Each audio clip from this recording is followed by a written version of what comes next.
हमेशा बताया कि मेष राशि के जातकों के लिए कुछ राशियां लव लाइफ में बहुत अच्छी होती हैं। तो क्यों, आइए इस विषय पर ही मैं पहले बात कर लेता हूं। ये मित्रों कुंडली है। कुंडली में 12 भाव होते हैं, ये हम सभी जानते हैं। मित्रों, काल पुरुष की कुंडली में भी और सामान्य कुंडली में भी यह एक अंक अगर लग्न में है तो यहां पर 2, यहां पर 3 और यहां पर 4, 5, 6, 7, 8, 9, 10, 11 और 12 अंक लिख दिए मैंने। अब मैं बता रहा था आपको कि मेष राशि के लिए लव रिलेशनशिप में सबसे शुभ राशियां कौन सी मानी जाती हैं, मैंने बताया था आपको। तो वो मैंने क्या बताया था, 3 राशि बहुत श्रेष्ठ होती हैं। क्यों, उसका कारण है यह जो है ना, ये चर राशि है। चर राशि का विवाह स्थिर राशि में होना चाहिए। तो स्थिर राशि है सिंह और धनु। ये कौन सी राशि है, ये भी स्थिर राशि है। मित्रों, चर, स्थिर और द्विस्वभाव राशियां 3 प्रकार की होती हैं। 4 तत्व होते हैं, सतोगुण, रजोगुण और तमोगुण। ये 3 तत्व होते हैं और 4 धर्म होते हैं, ब्राह्मण, क्षत्रिय, वैश्य और शूद्र। ये 4 प्रकार के हमारे अंग में वर्ण कहे जाते हैं। तो ये वर्ण होते हैं। मित्रों, यह जो राशि है ये पूर्व दिशा की राशि है। मैं बार बार वीडियो में बताता हूं कि यह पूर्व दिशा की राशि है। ये पूर्व दिशा में बली होती है और इनका अगर संबंध, जैसे मेष राशि का संबंध सिंह राशि के साथ में हो तो लव रिलेशनशिप बहुत अच्छी चलती है। उसका कारण ये नहीं कि ये राशि यहां पर है, इसका कारण ये है कि चर राशि में स्थिर राशि का विवाह श्रेष्ठ होता है और चर राशि में स्थिर राशि का विवाह श्रेष्ठ होता है। वहीं चर राशि में चर राशि का विवाह, जैसे ये है मेष राशि और ये है कर्क राशि, तो इसमें भी विवाह श्रेष्ठ होता है, लेकिन लव मैरिज होती है, ये बात होती है। तो मित्रों, मेष राशि के लिए ये राशियां क्यों श्रेष्ठ बताता हूं मैं, इसीलिए बताता हूं। कुंभ राशि सामान्य राशि, ये भी चर राशि है, परंतु कुंभ राशि में मेष राशि के विवाह सामान्यतः समथिंग समथिंग होती है। मतलब समथिंग, ना ज्यादा प्रेम बढ़ता है और ना ज्यादा झुकाव होता है। ये कुंभ राशि में होता है मेष राशि के जातक के साथ। तो वहीं मकर राशि के साथ में मेष राशि के संबंध थोड़ी सी उग्रता, क्रोध, लेकिन संबंध इनमें भी बहुत हद तक सामान्य ही माने जाते हैं। परंतु मेष राशि का तुला राशि में संबंध इतना ज्यादा श्रेष्ठ क्यों नहीं माना जाता, उसका कारण यह है कि इसको मारक भाव भी कहते हैं।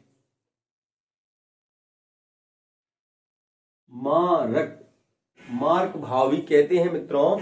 और यह जो मारक भाव है, मारक भाव जो है, इसको भी मारक भाव कहते हैं और इसको भी अष्टम को मारक भाव कहते हैं और ये भी मारक भाव होता है। तो वृष राशि के साथ में मेष राशि के इतने संबंध श्रेष्ठ नहीं होते। वहीं वृश्चिक राशि में भी मेष राशि के संबंध इतने श्रेष्ठ नहीं होते, लड़ाई झगड़े ज्यादा होते हैं। लेकिन यहां पर तुला राशि की बात करें, अगर आपकी कुंडली में शुभ ग्रह की दृष्टि से दृष्ट है तब बात नहीं कर रहा। अगर यहां पर आपकी कुंडली में सप्तम भाव में कोई नीचस्थ ग्रह आकर बैठ गया, मान लीजिए सूर्य आकर बैठ गया, आपका दाम्पत्य जीवन बिगड़ जाएगा। स्थिति बिल्कुल यही होगी। तो मैं इसीलिए बार बार कहता हूं कि यह राशियां ठीक नहीं, बहुत श्रेष्ठ हैं, बहुत ही श्रेष्ठ होती हैं। क्यों? क्योंकि यह स्थिर और चर। आप खुद ये बात समझिए कि अब जब विवाह हो जाता है तो पत्नी घर में रहती है और पुरुष बाहर कार्य करने जाते हैं। तो एक व्यक्ति को तो स्थिर रहना पड़ेगा ना, और दूसरा बाहर कार्य करेगा, उसपे से धन जो कमाएगा फिर लेके आएगा, वो अपना परिवार चला रहा है। तो ऐसी स्थिति, मान लीजिए समान गुण हो जाए, अग्नि अग्नि हो जाए, तो उसमें पता नहीं चलेगा ना, तो ये प्रेम है। इसलिए ये अग्नि तत्व की राशि है, ये अग्नि तत्व की राशि, ये अग्नि तत्व की राशि है। इसलिए मैं कहता हूं कि मेष राशि लव राशि फल मैं जब भी बताता हूं श्रेष्ठ केवल इन्हीं राशियों को बताता हूं। तो वहीं अगर आपकी कुंडली में अगर यह राशियों में भी, या मान लीजिए इन राशियों में यहां पर राहु बैठ गया और राहु मंगल की युति हो गई, तब भी कोई परिवर्तन नहीं, कोई स्थिति बेकार नहीं होगी, क्योंकि ये भाव धर्म का भाव है। लेकिन धर्म अधर्म से होगा, ये बात होगी।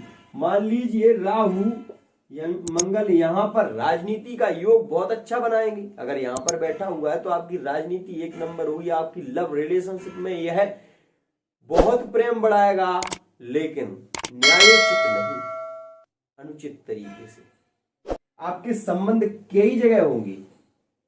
अब भले ही मेष राशि के हैं, आपके संबंध कई जगह होंगे, आपके शत्रु आप पर कभी बली नहीं हो पाएंगे, और आपके पास धन की कभी कमी नहीं होगी अगर षष्ठम भाव में मंगल और राहु की युति होगी तो। क्यों बता रहा हूं मैं ये बात आपको? मैं इसलिए बता रहा हूं कि अगर आपकी कुंडली में ये स्थिति घटित हो रही है तो आप कुंडली को देख लेना अपनी, और फिर मुझे कॉल करके अवश्य बताना कि महाराज जी मैं यहां पर मैंने त्रुटि की। यहां पर क्यों?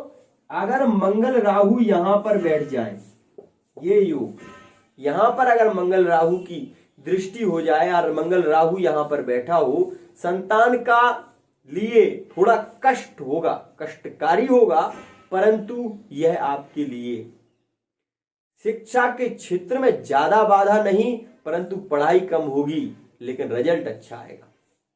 देखिए टेक्नोलॉजी में बहुत ज्यादा तेज, इंजीनियर बन के रहेंगे, कोई नहीं रोक सकता, सबसे ज्यादा माइंड तेज होगा। तो मंगल राहु की युति बेकार क्या देगी?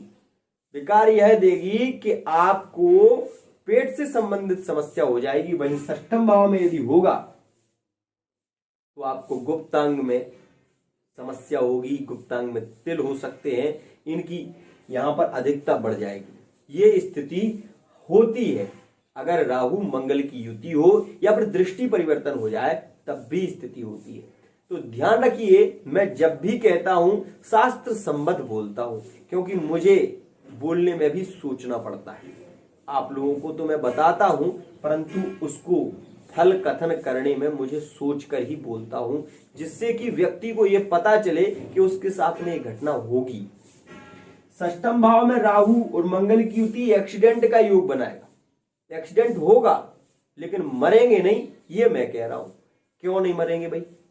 क्योंकि मंगल राहु की युति मृत्यु तो दर्शा सकती है, परंतु यहां पर दोनों कारक हैं, मरने नहीं देंगे, बचा लेंगे, ये स्थिति है। मैं बात करने वाला था आपसे नक्षत्र दशा के बारे में। तो नक्षत्र दशा के बारे में आप एक पॉइंट जरूर नोट कर लें मेरा, जो कि मैं आपको बता रहा हूं। आ चम भो राजी सबुकेशु। आ चम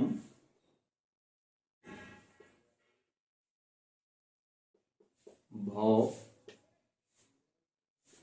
रा जी शा बु के शु। यही है महादशा का ज्ञान, यही है महादशा का ज्ञान। समझ गए ना? मतलब आदित्य सूर्य 6 वर्ष की महादशा, चंद्रमा 10 वर्ष की महादशा, भौ मंगल 7 वर्ष की महादशा, राहु 18 वर्ष की महादशा, गुरु जी मतलब जीव और जी मतलब जुम्मा भी कहते हैं, तो इनकी 16 वर्ष की महादशा, और सूर्य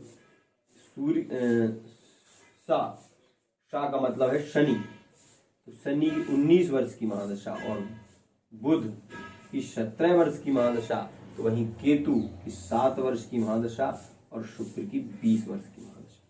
मित्रों, ये एक पॉइंट है, इसको नोट कर लेना।